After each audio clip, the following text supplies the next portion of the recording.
Today's session is really, I think, to get the benefit of the experience of the panel here today, all of whom have probably had just about as much experience in opposition as they have in government, and the challenges of opposition, what it is that sets you up in opposition to be an effective government, to win government in the first place. I'm certainly one who believes that I just don't believe in the old nostrum that governments lose elections, oppositions don't win them. I actually think oppositions do win elections if they're good, if they're effective, if they've got a clear policy position that they can put to the electorate, if they harry the government and they stand for things. And I'm pleased to say that on the panel today, and I certainly don't think James and Tom or Claire or Bob need any introduction to you, but we have 4 people who have spent a lot of time working in opposition. In the case of James, it's very contemporary, of course. We're dealing with that problem in the UK right now, and we've seen, sadly, a big drop in the social democratic vote across Europe and here as well in recent times. We're dealing with the same problem in New Zealand too. In Bob Carr, we have, I think, somebody who can say with absolute honesty and without any false modesty that he took an opposition which was on its knees in 1988 and in 3 years turned it into a fighting operation that took a new government, in the case of Nick Greiner, to the point where it was a hung parliament, and effectively destroyed that government within 7 years. Probably effectively knocked it out of the ring within 3 years. In Clare Martin, we have somebody who has done the remarkable, something which is unprecedented by anybody in living memory in this country, and that is taken the Labor Party from 26 years of opposition, never having been in government in the Northern Territory, to form a minority government, I think, in the first instance. Oh no, he had a slight minority. They're a minority government now. Most of these governments, by the way, were minority governments when they came into office. But they were very, very tight. They were very tight majorities or minorities. Claire has done that work. And I think one of the great things that she did also was take a government, a party which is probably not at that time the natural party of government in the Northern Territory for all of us who know the history of the Territory, and won again really successful election campaigns until she retired in 2007, a fantastic achievement. And of course, to my right, Tom McMahon, somebody who's done the ultimate, I guess, as Executive Director of the National Democratic Committee in the United States, from 2005 through to 2009, got the Obama show on the road and into office. What a remarkable achievement that is. And as I've said, we all know the achievements of James, the Blair government. And I read on Wikipedia today, so it may be entirely inaccurate, that you were a researcher for Tony Blair in your summer holidays from 1989 through to 1992 before you went on to work in social policy. So again, people who have worked through the dark years of opposition and come out to create very, very strong and enduring governments. And that's, I think, what we want to talk about today. How is it you get out of opposition, but then create the governments that last not just 1 term, but 2 and 3, sometimes 4 terms after that. That, I think, is the stuff of really good political leaders and leadership that we've seen around this table, and certainly with other leaders here. We've got Jeff Gallop here today, who did precisely the same thing in Western Australia. Just to give you an indication of the success of Labor at state and territory levels around the country, between 1998 and 2008, we did not lose 1 state or territory election. So before we all start writing off Labor, let's remember that we've got a great capacity for rejuvenation, and we do tend, in the darkest hours, to bring some of the best leaders forth. And I think that's also one of the things we want to talk today about. So I'm going to open it up. Maybe, Bob, you might want to just give a couple of comments about first of all, about the notion of progressive Australia, and your views on that. Well, I don't think we've got anything to apologise for as Labor Party people. And by the way, to fill an auditorium with people concerned about progressive politics in these parlous times is pretty happy.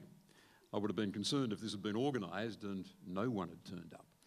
I think if we're talking about governments over that 10-year period that recruited more teachers and that recruited child protection workers, and in the case of New South Wales said we'll venture in drugs policy into the territory of a medically supervised injecting room, and said with a unanimous voice we're not going to allow John Howard to close down embryonic stem cell research, and that notched up some towering nature conservation achievements, extraordinary period, a golden age of nature conservation around Australia. And I'd argue New South Wales distinguished itself on that front particularly. You're talking about progressive politics. So let's not be embarrassed and on the back foot. I replaced a government that had reduced teacher numbers in New South Wales by 2,500. And we recruited in our first term more than that as additional teachers, and then recruited specialist reading recovery teachers who transformed the performance of our state school system in achieving literacy. Progressive politics. So let's not take a back seat. As soon as you go into opposition, you've got to establish some markers.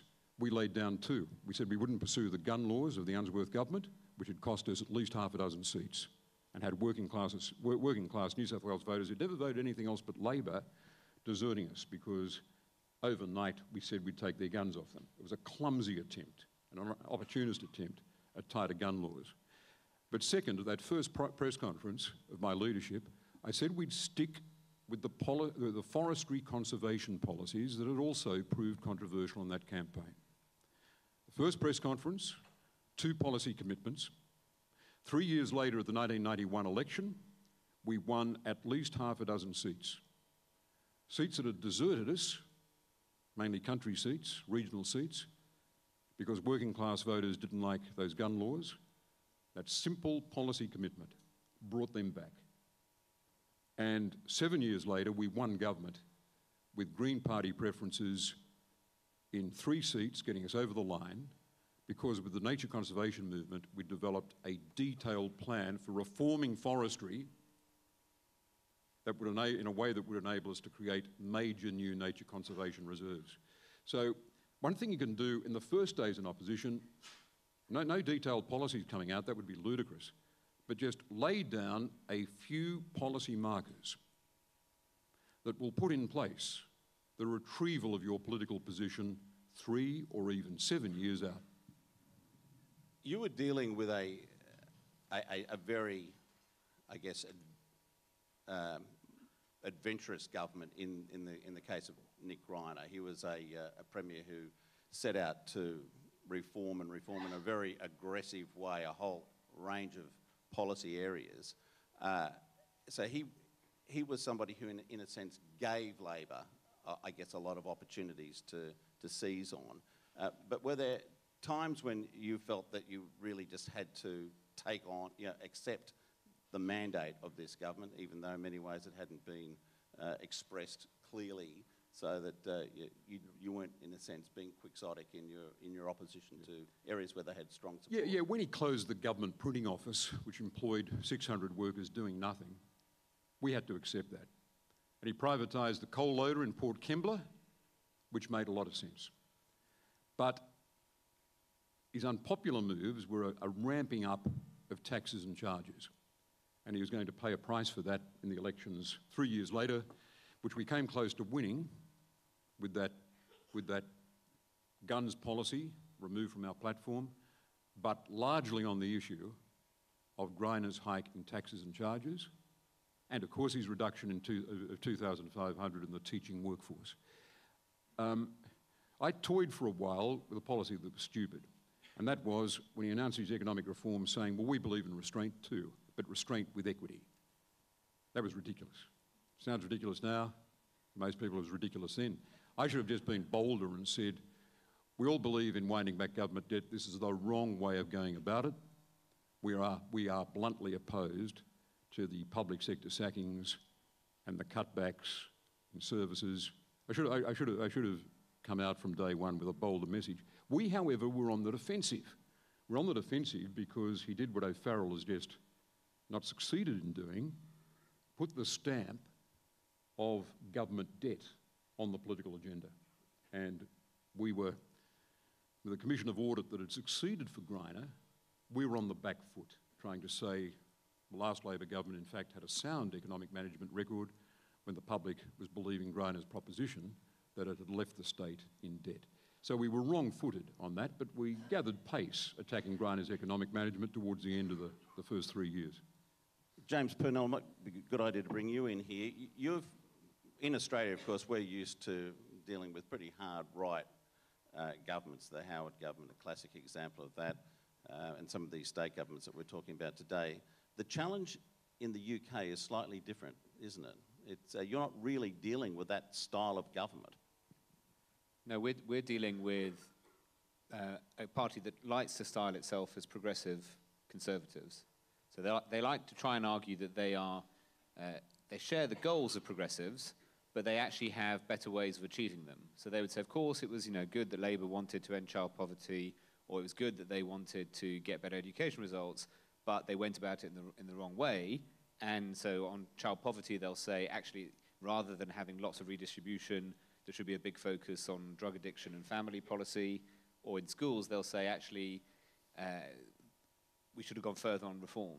And so I guess I know that's probably not on the horizon in Australia straight away, but it's just worth thinking in the context of the discussions we've had and the presentations we've had about the rising proportion of graduates, particularly women graduates in the population, the different attitudes of younger voters, whether there's a risk for Labour that actually at some point in the next 10 or 15 years, the Conservatives might realise that there's a move for them, which is try and attract those voters to the Conservative side.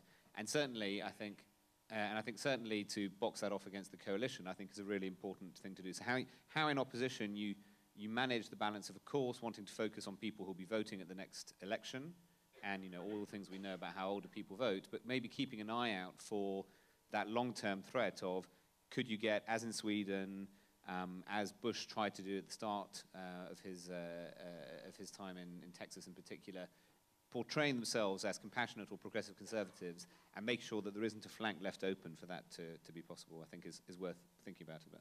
And you've got a referendum coming up on a proposed change to the voting system in the UK, which I think we would probably describe as optional preferential voting.